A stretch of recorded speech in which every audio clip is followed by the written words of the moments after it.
The Emergence of Charismatic Business Leadership by Richard S. Tedlow. Performed by the author.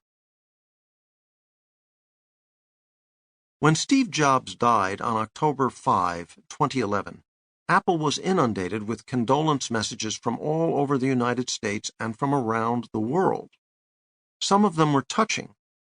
Others probably were also, but one could not be certain because they arrived in such a variety of languages that it was difficult to find people who could translate them.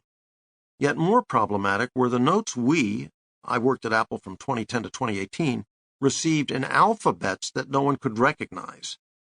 These notes were sent not only to Apple headquarters in Cupertino, California, but to Apple retail stores around the world. The stores posted them on their windows.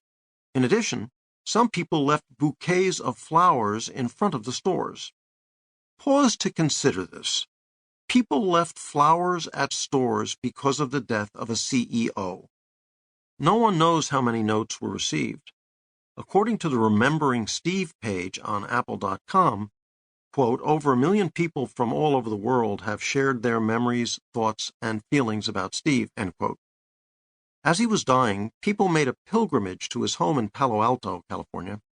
One of his daughters has written that, quote, a few people he didn't know came to the doors wanting to see him, wandering into the garden or empty-handed.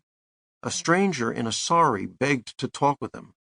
A man came in through the gate and said he had flown in from Bulgaria just to see my father, end quote. After his death, California Governor Jerry Brown declared October 16 to be Steve Jobs Day.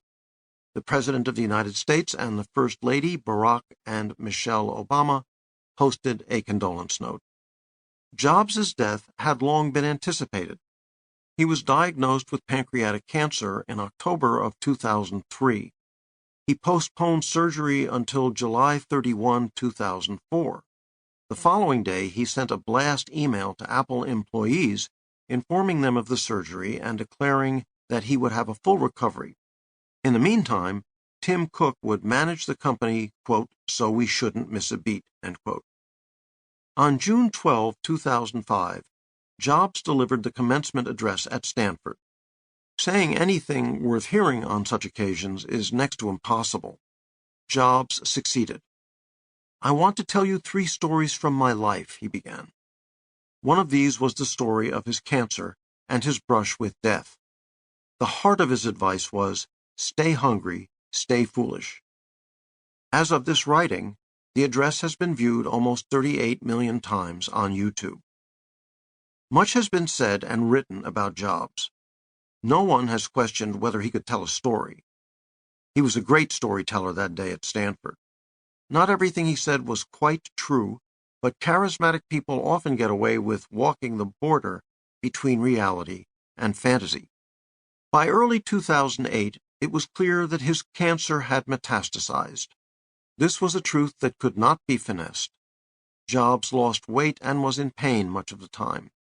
On August 24, 2011, he informed Apple's board of directors that the day had come when he, quote, could no longer meet my duties and expectations as CEO, close quote.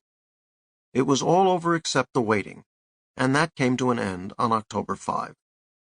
Dying from cancer is dreadful beyond words. In more than one instance, there is a denial of death until the last breath is drawn. Was this really the end? This disease had afflicted Jobs in 2003. He kept coming back. As recently as January 2010, he had delivered the keynote introducing yet another transformative product, the iPad. Would there be any more such products? What would happen to Apple?